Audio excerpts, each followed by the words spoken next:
집중력은 결코 타고나는 것이 아니다.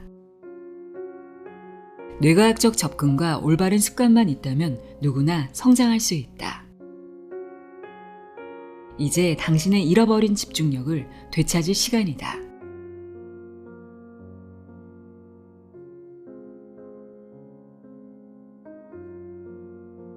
안녕하세요. 나의 소리책 갈피 소리내어 읽다입니다.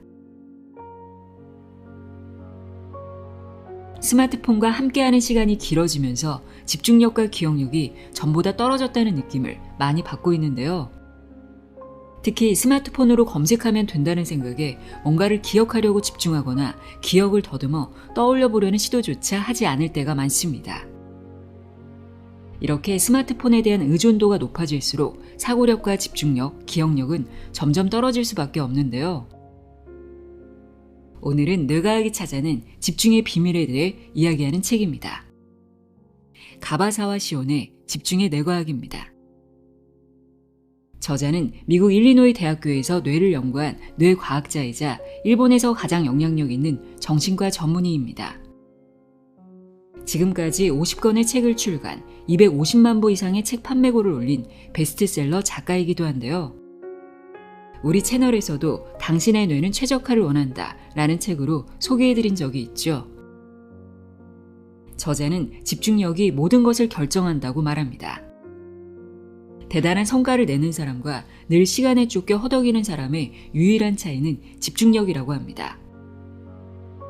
이 책에는 몰입의 비밀, 중요한 것만 정확하게 기억하는 입력의 기술, 집중력을 증폭시키는 자기 통찰의 등 집중력을 극대화시키는 원리와 방법을 자세하게 설명하고 있는데요. 오늘 이 책에서 읽어드릴 내용은 두 번째 파트인 중요한 것만 정확하게 기억하는 입력의 기술입니다. 디지털 치매를 최소화하는 법, 집중력과 작업 기억을 개선하는 뇌 훈련법 등을 전해드립니다. 그럼 지금부터 집중의 뇌과학 내용의 일부를 읽어드립니다.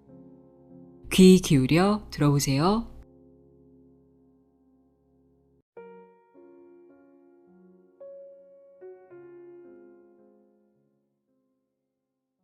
중요한 것만 정확하게 기억하는 입력의 기술. 작업 기억을 효율적으로 활용하는 방법. 집중력을 결정하는 첫 단추, 작업 기억력. 작업 기억은 뇌가 정보를 받아들이는 입구와 같다. 이는 집중의 시작점이자 정보 처리의 핵심 메커니즘으로 그 특성을 이해하는 것이 무엇보다 중요하다. 강연이나 상담을 하다 보면 일이나 공부에 집중하지 못한다며 고민을 털어놓는 사람들을 자주 만난다. 이들의 공통된 어려움 중 하나는 하려던 일을 자주 깜빡한다는 점이다. 하지만 방에 들어가서 내가 뭘 찾으러 왔지? 라고 멍해지는 정도는 누구에게나 흔히 있는 일이다.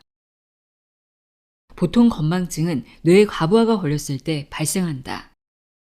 길을 걸으며 생각에 잠기거나 스마트폰에 정신이 팔리면 순간적으로 뇌에 들어오는 정보가 지나치게 많아질 때가 있는데 이때 교통체증처럼 정보의 병목 현상이 일어난다. 인간의 뇌는 방대한 정보를 보관하는 기억체계를 가지고 있지만 정보가 들어오는 입구는 매우 좁기 때문이다. 작업 기억은 뇌로 들어온 정보를 잠시 보관하며 해당 정보를 바탕으로 사고, 계산, 판단 등의 작업을 수행하는데 이런 정보 처리에 걸리는 시간은 최대 30초 정도로 매우 짧다. 잠시 기억했다가 정보 처리가 끝나면 바로 삭제하고 다음 정보를 받아들여 새롭게 저장하기 위해서다. 비유하자면 작업 기억은 램 메모리, 장기 기억은 하드 디스크인 셈이다. 컴퓨터는 정보를 처리할 때 임시 메모리에 저장했다가 끝나면 바로 해당 정보를 지우고 다른 정보를 저장한다. 이 과정이 우리의 뇌 속에서 끊임없이 반복된다. 이를테면 친구의 전화번호를 듣고 스마트폰에 저장하기 전까지는 기억하고 있다가 저장하는 순간 머릿속에서 해당 정보를 지우는데 이때 사용하는 능력이 작업 기억력이다. 퇴근까지 얼마 남지 않았는데 5건의 업무를 더 해야 한다고 가정해보자. 상황이 급박할수록 뇌는 초조해진다. 정신없이 일을 처리해도 도저히 끝낼 수 없는 상황에 놓이면 머릿속이 하얗게 변하고 아무런 생각도 할 수 없다. 이를 공황 상태라고 한다. 반면 처리해야 하는 업무가 3건뿐이고 아주 쉬운 일이라면 뇌는 조급함을 느끼지 않고 여유롭게 끝낼 수 있다. 즉 공황은 작업 기억의 용량이 부족할 때 발생한다. 컴퓨터로 치면 메모리가 부족해 작동이 불안정해진 상태와 같다. 작업 기억이 한계에 다다르면 집중력 저하뿐만 아니라 실수와 성과 저하로 이어진다. 따라서 이를 효과적으로 관리하고 강화하는 기술이 필요하다. 우리 뇌에 3개의 상자가 들어있다고 상상해보자. 각 상자에는 처리해야 할 서류가 담긴다.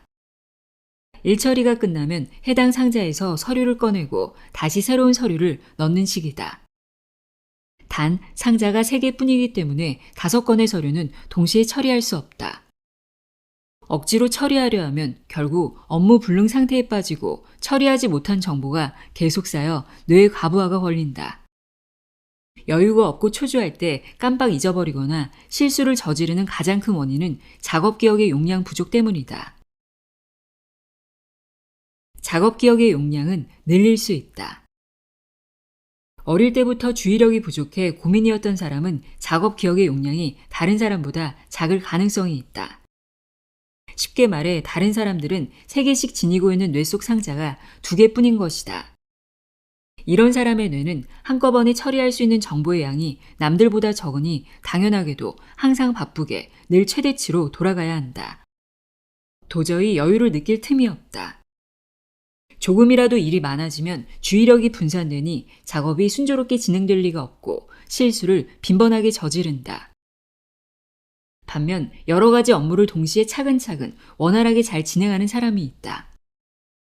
어느 조직에나 있는 유난히 일머리가 좋은 사람이다. 그들의 작업 기억 용량은 다른 사람보다 클 확률이 높다. 일반적으로 3개의 뇌 속 상자가 그들에게는 4개인 것이다. 덕분에 많은 일을 진행하면서도 혼란을 겪거나 과부하가 걸리지 않는다. 항상 일에 치여 허덕이는 사람과 무슨 일이든 해내는 능력이 있는 사람, 당신은 어떤 사람이 되고 싶은가? 대부분은 둘 사이에 타고난 능력차가 있다고 생각하지만 사실 그렇지 않다. 방금 설명했듯이 일을 효율적으로 해내는 사람은 그저 작업 기억 용량이 남들보다 조금 클 뿐이다. 좋은 소식은 누구든 나이와 상관없이 연습으로 작업 기억의 용량을 늘릴 수 있다는 것이다. 꾸준히 연습하면 누구나 효율적으로 일하는 능력 있는 사람이 될 수 있다.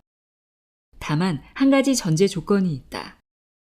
뇌가 충분히 휴식을 취해야 한다는 것이다. 과도한 업무로 피로가 누적되면 원래 작업 기억 용량이 큰 사람도 일시적으로 능력이 떨어질 수 있으니 주의해야 한다. 타고나길 작업 기억 용량이 부족한 사람에게 뇌 피로까지 겹치면 공황 상태에 빠질 가능성이 높아진다. 아침 출근길 급히 편의점에 들러야 하는 상황을 가정해보자. 당신이 횡단보도 앞에서 기다리는데 길 건너 왼쪽 편의점은 계산대가 2개에 각각 5명씩 줄을 서 있고 오른쪽 편의점은 계산대가 4개인데 손님이 거의 없다. 어느 편의점에 들어가겠는가? 바쁜 아침이기에 당연히 회전율이 높은 오른쪽 편의점으로 들어갈 것이다. 왼쪽 편의점 직원이 열심히 물건값을 계산해 조금씩 줄어드는 모습을 그려보자. 우리의 작업 기억도 이와 비슷하다. 고객 한 명 한 명의 물건값을 계산하는 것처럼 뇌도 받아들인 정보를 하나하나 처리한다. 편의점의 직원이 많을수록 계산을 빠르고 정확하게 할 수 있듯이 작업 기억의 용량이 클수록 정보를 빠르고 정확하게 처리할 수 있다. 결과적으로 전체 업무 진행 속도가 빨라진다. 반대로 편의점 계산대 수가 적으면 상대적으로 시간이 더 걸린다. 적은 수의 직원이 많은 고객을 응대하면 계산 중 실수를 저지를 확률도 높아진다. 뇌도 그렇다. 정보가 들어오는 입구인 작업 기억에 과부하가 걸리면 실수가 잦아진다. 따라서 실수 없이 빠르게 정보를 처리해 뇌에 정확히 입력하고 싶다면 작업 기억의 용량을 키워야 한다. 사람의 작업 기억 용량은 얼마나 될까? 우리의 머릿속에는 과연 몇 대의 계산대가 돌아가고 있을까? 임지 심리학의 선구자이자 심리 언어학의 발전에 크게 기여한 미국의 심리학자 조지 아미티지 밀러는 1956년 뇌 용량의 한계를 연구한 논문에서 사람이 단기간에 기억할 수 있는 정보는 최대 7개라고 주장했다. 그는 이를 두고 마법의 숫자 7이라고 했다. 실제로 우리는 전화번호 등 숫자를 외울 때 7에서 8자리까지는 쉽게 기억하지만 더 길어지면 헷갈린다. 예를 들어 아내가 남편에게 전화를 걸어 오늘 저녁은 불고기를 해먹을 거니까 퇴근길에 소고기와 쪽파, 양파 좀 사올래요? 라고 부탁한다면 남편은 비교적 쉽게 기억한다. 그러나 아내가 오늘 저녁 메뉴는 불고기니까 집에 올 때 마트에 들러서 소고기, 쪽파, 양파, 곤약, 두부, 쑥갓, 달걀 좀 사올래요? 라고 말한다면 어떨까? 전화를 끊고 바로 메모장에 적으려고 기억을 되짚겠지만 전부 기억하기 어려울 것이다. 이처럼 작업 기억의 용량은 정보의 종류에 따라 달라진다. 위 예시처럼 물품 항목이나 이름과 같이 뇌에 부담을 주는 자세한 정보라면 기억할 수 있는 양은 상대적으로 줄어들기도 한다. 최근 연구에서는 사람이 한 번에 기억할 수 있는 정보의 양이 3개에 불과하다는 주장도 있다. 예를 들어 휴대폰 번호를 외울 때 010땡땡땡땡땡땡땡땡 이라는 11자리 숫자를 3덩어리로 나누어 기억하는 식이다. 작업 기억의 용량에 대해서는 학계의 의견이 분분하나 현재까지의 연구들은 작업 기억의 용량이 3개라는 주장에 더 큰 무게를 두고 있다. 따라서 이 책에서는 사람의 작업 기억 용량이 3개라고 전제하고 논의를 진행하겠다. 작업 기억력을 개선하는 쉽지만 확실한 습관. 우리 뇌의 정보 처리 과정은 앞에서 본 편의점의 계산대와 같다. 보통은 3개의 계산대가 동시에 돌아가지만 개인차가 있다. 업무 처리가 탁월한 사람은 머릿속에 4개의 계산대가, 자주 실수하는 사람은 2개의 계산대가 있는 것이다. 더욱이 이 처리 능력은 컨디션에 따라 달라진다. 피로가 쌓이면 3개에서 2개로 줄어들고 우울증 상태에서는 1개만 겨우 작동해 생각이 제자리를 맴돈다. 하지만 다행인 것은 약간의 노력으로 이 능력을 개선할 수 있다는 점이다. 편의점의 계산대를 늘리듯 우리도 생활 습관의 변화만으로 뇌의 정보 처리 능력을 향상시킬 수 있다. 실험과 연구로 검증한 9가지 방법을 소개한다. 1. 7시간 이상 숙면. 작업 기억력을 100% 발휘하려면 반드시 7시간 이상 숙면을 취해야 한다. 의사들을 대상으로 진행한 어느 연구에 따르면 잠이 부족한 의사는 잠을 충분히 잔 의사보다 같은 일을 끝내는 데 걸리는 시간이 14% 이상 더 길었고 실수가 발생할 확률은 20% 이상 높았다고 한다. 잠이 부족하면 작업 기억뿐만 아니라 집중력, 기억력, 학습 능력도 함께 떨어져 업무나 과제의 수행 능력이 더 낮아진다. 특히 6시간 이하로 자면 인지력이 눈에 띄게 저하되므로 주의해야 한다. 2. 운동. 운동은 작업 기억의 정보 처리 속도를 높일 뿐만 아니라 주의력과 기억력을 향상시키고 치매도 예방한다. 유산소 운동과 근력 운동 둘 다 뇌의 움직임을 활발하게 하며 적절히 조합하면 효과를 극대화할 수 있다. 집중력을 높이고 싶다면 강도 높은 운동을 일주일에 2, 3회 한 번에 30에서 45분 정도 꾸준히 하는 것이 좋다. 운동은 즉각적으로 효과가 나타나는 방법으로 가볍게 30분 정도 뛰는 것만으로 작업 기억력이 향상된다는 연구 결과도 있다. 물론 순간적으로 향상된 능력은 몇 시간 뒤에 원래대로 돌아오지만 습관을 들여 3개월 이상 꾸준히 운동하면 뇌 신경세포에서 분비되는 단백질인 뇌유래 신경 영양인자가 나와 뇌가 손상을 회복하고 기능을 개선하는 데 도움을 준다. 운동은 가장 효과적인 뇌 훈련법이다. 3. 야외 활동. 자연 속에서의 활동은 작업 기억력을 활성화한다. 맨발로 황토길이나 숲길을 걸으면 날카로운 돌이나 벌레 등 위험 요소를 순간적으로 판단하고 피하게 된다. 산을 오르다가 큰 바위나 쓰러진 나무 등 방해물을 보고 돌아가는 과정에서도 뇌가 자극을 받고 활성화된다. 4. 독서. 오사카 대학교에서 인지심리학을 연구한 오사카 마리코 교수는 대학생 50명을 대상으로 작업기억 용량과 독해력의 연관성을 연구했다. 그 결과 작업 기억 용량이 큰 학생은 단순 독해력뿐만 아니라 글 전체의 논지를 파악하는 문해력도 상대적으로 높다는 결과를 도출했다. 또한 독서 과정에서 전후 맥락을 연결하는 작업이 전두엽을 자극해 작업 기억이 향상된다는 연구 결과도 있다. 책을 읽으면 머리가 좋아진다는 말이 과학적으로 증명된 셈이다. 독서는 작업 기억력을 키워주는 좋은 습관이다. 5. 새로운 분야를 공부하고 암기하기. 뇌는 무언가 이해하고 기억하려고 할 때 자극을 받는다. 들은 것을 잊지 않으려는 사고의 흐름은 그 자체로 작업 기억 훈련이 된다. 이를테면 새로운 영어 단어를 외우는 것처럼 말이다. 요즘은 스마트폰으로 무엇이든 검색할 수 있어 과거에 비해 열심히 외울 필요가 없어졌지만 새로운 분야를 학습하고 암기하는 습관은 작업 기억력 개선에 도움이 된다. 6. 간단한 암산. 16 더하기 59는 얼마일까? 해봤다면 알겠지만 이 과정에서 머릿속에 몇 개의 숫자를 임시 저장해야 계산을 이어갈 수 있다. 이때 숫자를 저장하는 공간이 바로 작업 기억이다. 따라서 암산 역시 작업 기억 용량을 키우는 훈련이다. 일상에서 마주치는 간단한 계산은 머릿속으로 해보자. 7. 보드게임 즐기기. 체스와 바둑을 비롯해 보드게임은 매우 효과적인 작업기억 강화 훈련법이다. 체스를 둘 때는 한 수 앞, 때로는 두세 수 앞까지 읽어야 이길 수 있다. 상대가 다음에 어떤 수를 둘지 머릿속으로 시뮬레이션을 돌리는 과정에서 자연스럽게 작업 기억력이 활성화된다.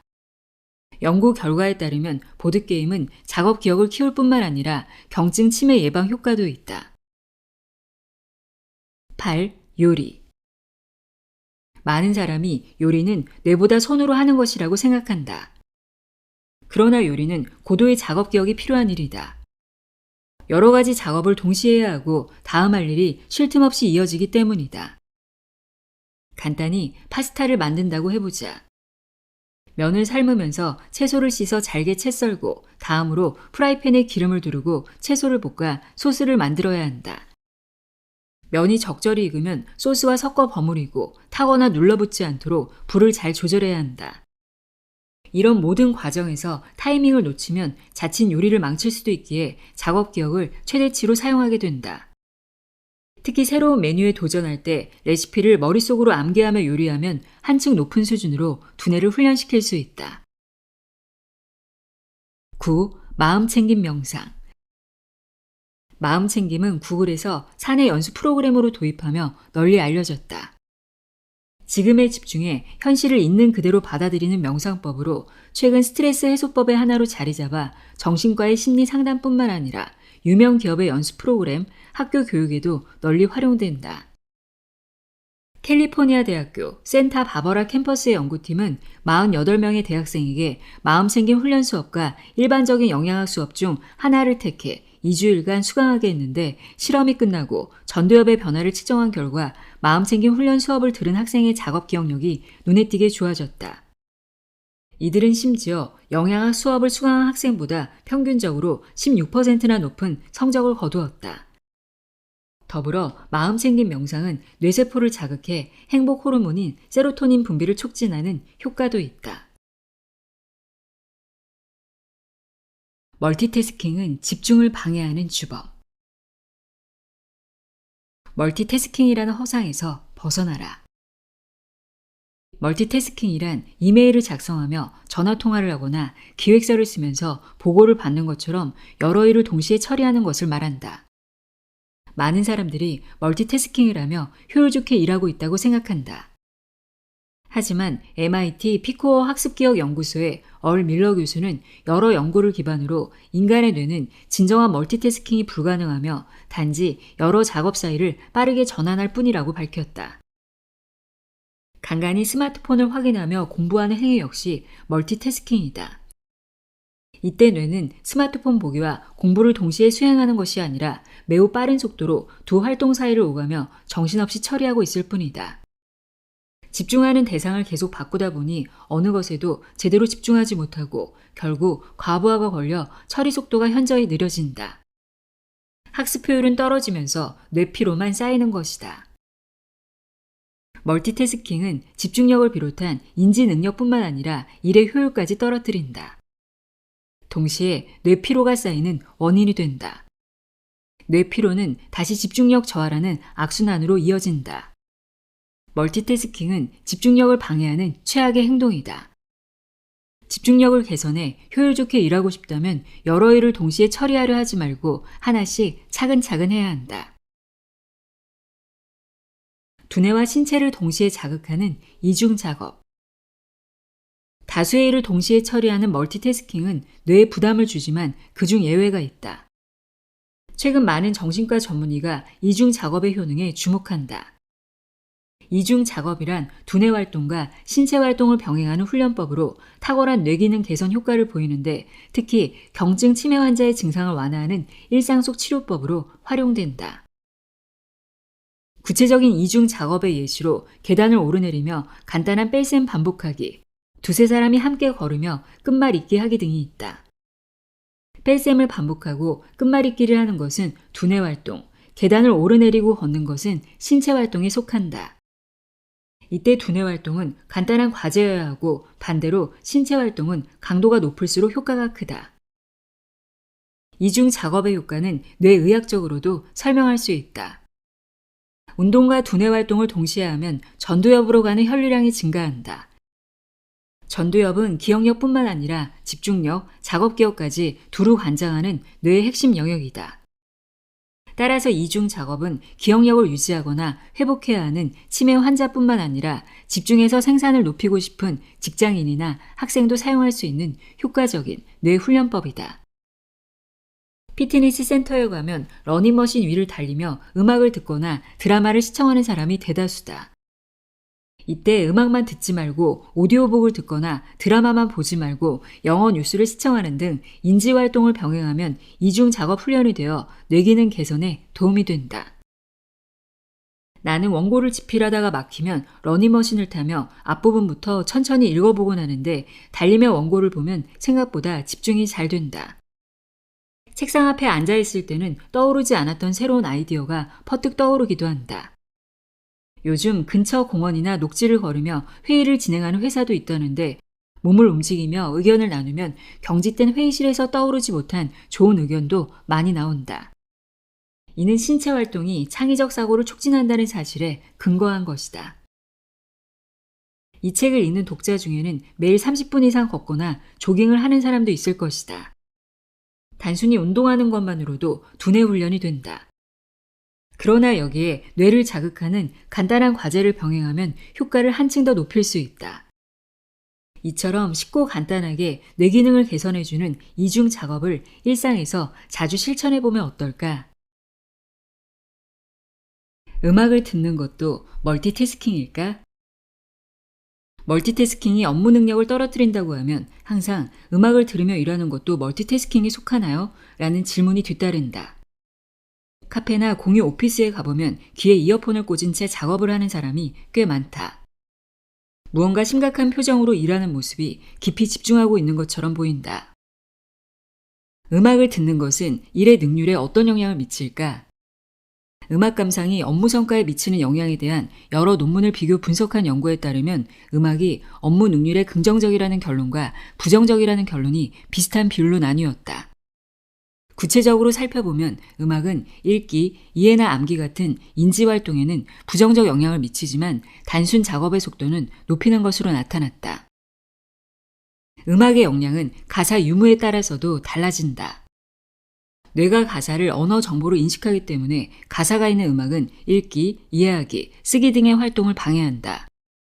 또한 다른 정보를 받아들이는 것도 방해해 전반적인 업무의 질이 저하된다. 따라서 일하면서 음악을 듣고 싶다면 가사 없는 클래식 또는 뉴에이지 음악을 선택하는 것이 바람직하다.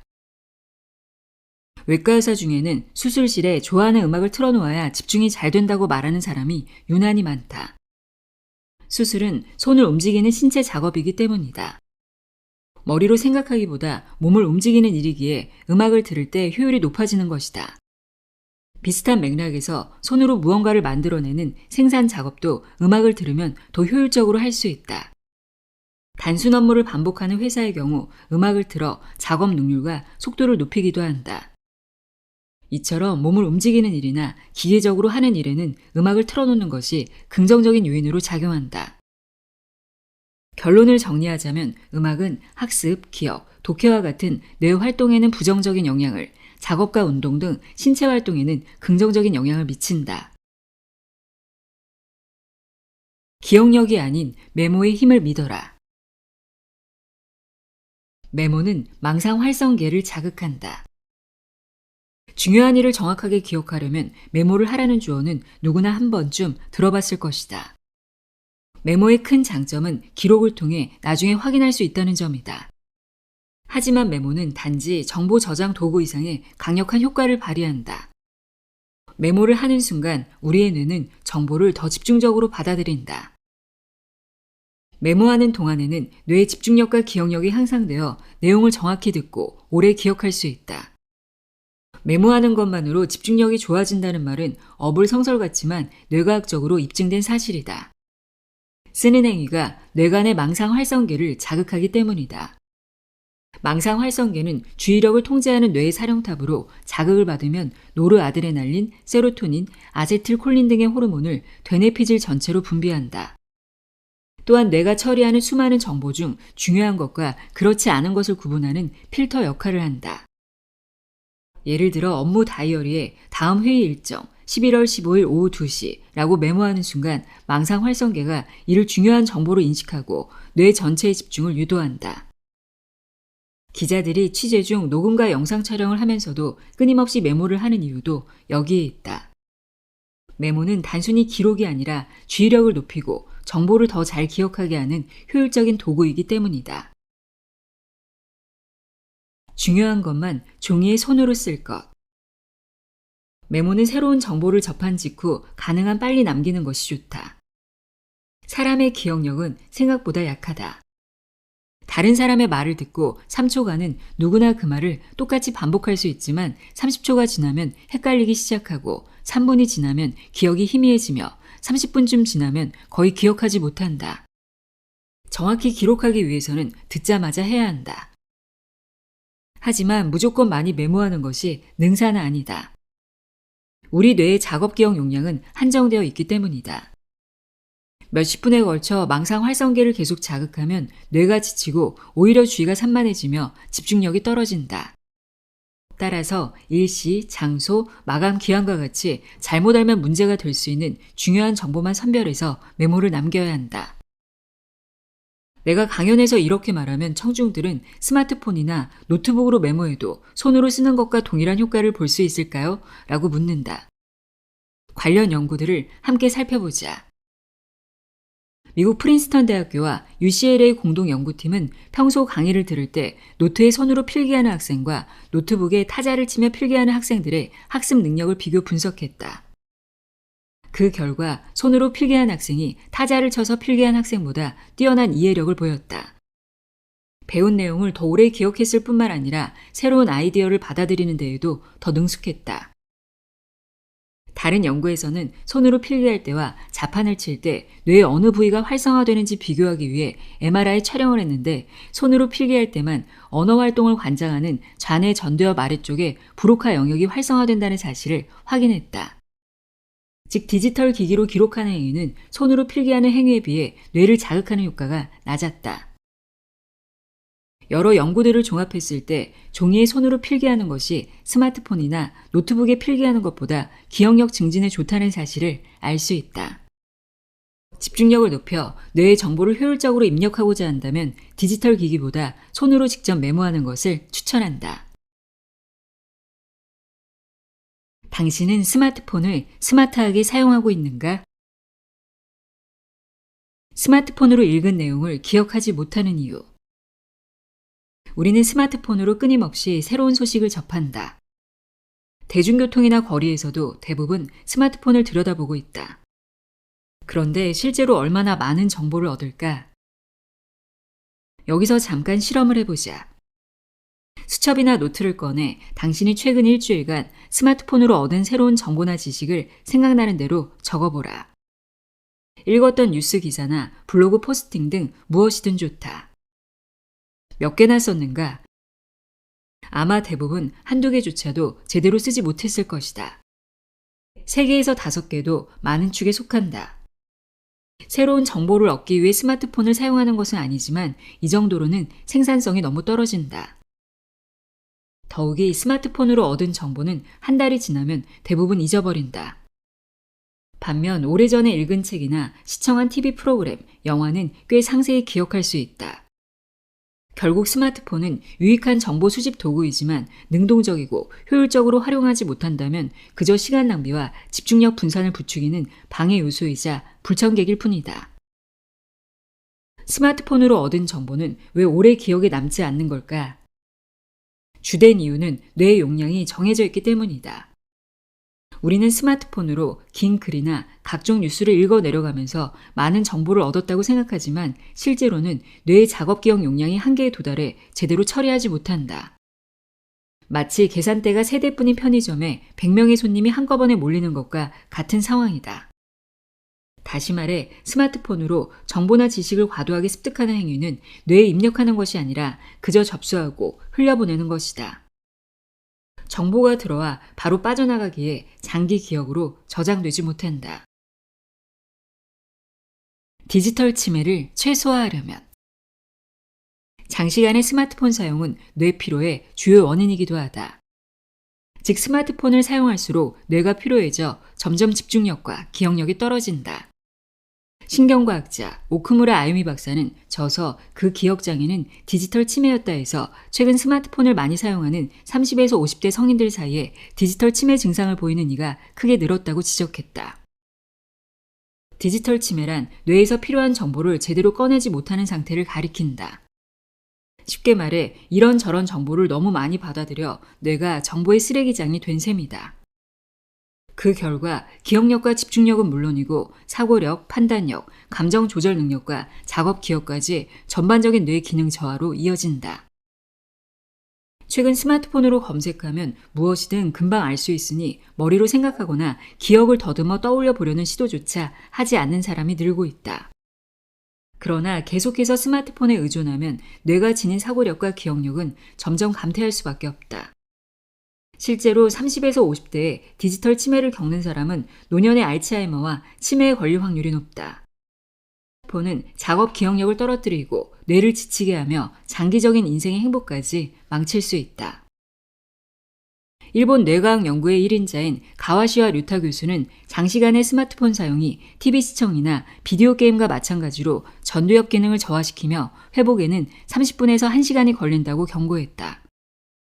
스마트폰 사용으로 전두엽 기능이 저하된 상태에서는 아무리 열심히 공부해도 학습 효과를 보기 어렵다. 스마트폰이 뇌에 안 좋으니 절대 쓰지 말자고 하는 것이 아니다. 연구 결과 스마트폰을 전혀 사용하지 않는 학생보다 1시간 미만으로 사용한 학생의 성적이 오히려 2에서 5점 높았다. 즉 스마트폰도 시간을 정해 현명하게 사용하면 효율적인 학습 도구가 될 수 있다. 필요한 순간에만 능동적으로 사용하고 하루 2시간 이하로 사용 시간을 제한하는 등 바람직한 습관을 들이면 된다. 집중력과 작업 기억을 개선하는 뇌 훈련법. 적게 담아야 깊이 남는다. 나는 매달 여러 차례 강연회를 진행하면서 특별한 현상을 목격한다. 열정적으로 모든 내용을 빠짐없이 받아 적는 참가자들이 있는데 정작 질의응답 시간에는 아무런 질문도 하지 못하는 경우가 많다. 한 번은 가장 열심히 메모하던 참가자에게 궁금한 점이 있냐고 물었다. 그렇게 집중해서 들었으니 중요한 질문이 나올 것이라고 내심 기대하면서 말이다. 그런데 그는 당황한 기색으로 짧게 강연은 잘 들었고요. 궁금한 점은 없었습니다. 라고 답할 뿐이었다. 맥이 탁 풀렸다. 궁금증이 없다는 것은 강연에서 아무것도 배우지 못했다는 신호이기 때문이다. 진정한 학습이 일어났다면 자연스럽게 새로운 의문과 질문이 생기기 마련이다. 다른 강연에서도 미친 듯이 메모하며 듣는 사람이 있었는데 강연을 진행하는 차담 자리에서 이야기를 나눠보니 강연 내용을 완전히 잘못 이해하고 있었다. 혹시 당신 회사에도 회의 시간에 모든 발언을 놓치지 않겠다는 듯이 열심히 메모하는 사람이 있는가? 이들은 열정적으로 회의에 참여하는 것처럼 보이지만 주요 안건에서 벗어난 발언을 하거나 사소한 표현에 집착하다가 회의의 핵심은 파악하지 못하는 경우가 많다. 답답할 따름이다. 이렇게 된 이유는 뇌를 잘못 사용하고 있기 때문이다. 과도한 메모는 오히려 정보 수용을 방해한다. 이해의 깊이가 얕아지는 것이다. 쓰는 행위에 너무 많은 에너지를 소모하다 보면 실제로 이해하고 생각하는 데 필요한 에너지가 부족해진다. 결국 뇌는 생각의 도구가 아닌 단순한 녹음기로 전락한다. 하나도 놓치지 않고 전부 알아내겠다는 생각은 과한 욕심이다. 이렇게 욕심을 내면 오히려 뇌를 비효율적으로 자극해 정보 저장 능력을 떨어뜨린다. 이해할 수 있는 만큼의 정보만 받아들이고 충분히 소화하도록 노력해야 한다. 3포인트 법칙. 뇌가 가장 잘 받아들이는 정보의 양. 그렇다면 뇌에 들어오는 정보의 양은 어느 정도가 적절할까? 여기서 3포인트에 집중하는 학습법을 소개하고자 한다. 나는 강연 전에 설문지를 돌리는데 첫 질문은 언제나 오늘 가장 배우고 싶은 3가지는 무엇입니까? 이다. 강연을 마친 뒤에도 설문지를 돌려 오늘 새롭게 알게 된 3가지는 무엇입니까? 라는 질문을 한다.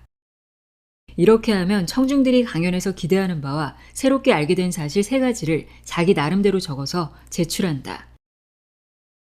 나는 이것을 3포인트 설문지라고 부른다.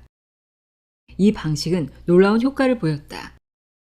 이전에 단순히 배우고 싶은 것이나 알게 된 것을 물었을 때는 설문지 회수율과 응답률이 저조했지만 3가지로 한정하자 답변의 질과 양이 크게 개선되었다. 처음부터 3가지만 확실히 얻어가겠다는 자세로 강연을 듣는다면 반드시 그 이상을 얻을 수 있다. 몇 년 전에 효율적인 시간관리법을 소개하는 책 신의 시간수를 펴내고 출간 기념회 겸 강연회를 했는데 당시 자리에 참석했던 한 독자는 무엇을 얻어가길 기대하느냐는 질문지에 다음과 같이 3가지를 써냈다. 시간을 효율적으로 관리하는 팁을 얻고 싶다. 한정된 시간 내에 뛰어난 성과를 내는 법을 알고 싶다. 가족과 보내기 위해 여유 시간 확보하는 법을 배우고 싶다. 이렇게 처음부터 3가지 목표를 확실히 정한 뒤 강연을 들으면 궁금했던 내용이 나올 때 더 집중할 수 있다. 내용을 정확히 이해하고 기억하며 필요했던 것을 효과적으로 얻을 수 있다. 2~3시간씩 이어지는 강연에서 처음부터 끝까지 최대한 집중해 단 한마디도 놓치지 않고 듣는 것은 애당초 불가능하다. 모든 내용을 이해하겠다고 무리하다가는 정작 후반부에 중요한 내용이 등장할 때쯤 집중력이 떨어져 놓치기 쉽다. 강연이든 수업이든 상대의 이야기든 3가지 핵심만 염두에 둔 채로 듣는 방법이 가장 효율적이다. 3개의 포인트만 받아들이려는 태도는 정보 입력의 효율을 극대화해 머릿속에 막힘없이 받아들일 수 있는 뇌훈련법이다. 자격시험 준비로 뇌를 깨워라.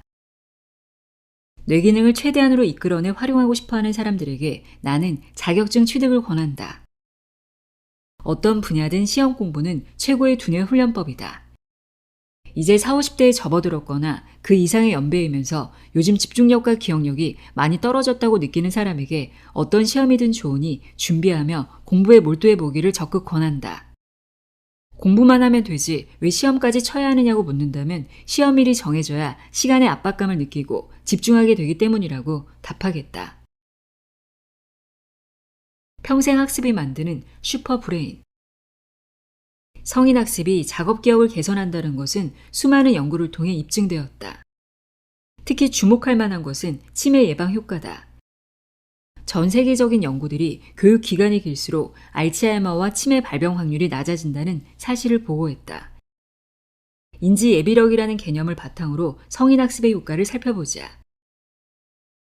인지 예비력이란 뇌세포 일부가 손상되어도 주변의 다른 세포를 활용해 해당 기능을 잘 수행할 수 있는 능력이다.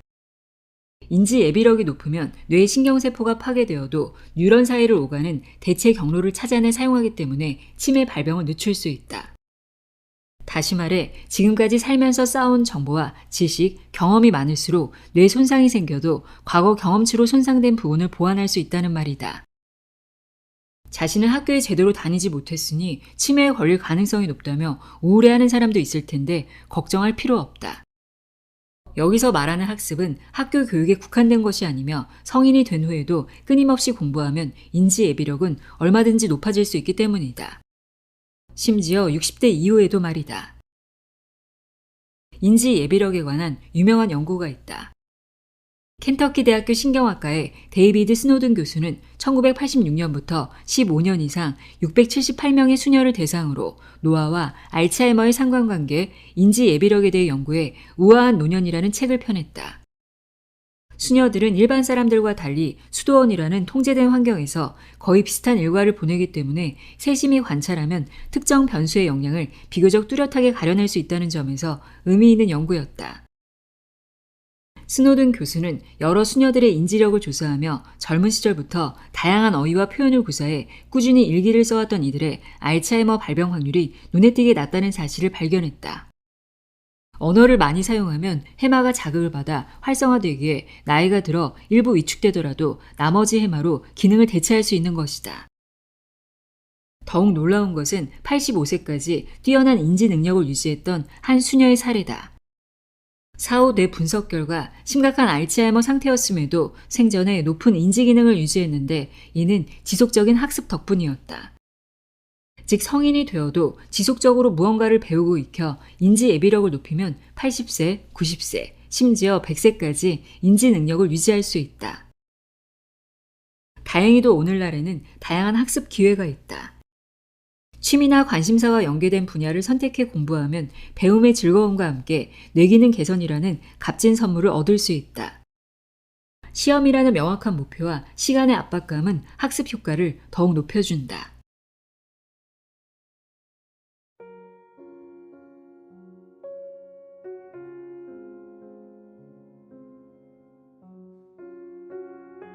집중의 뇌과학 읽어드렸습니다.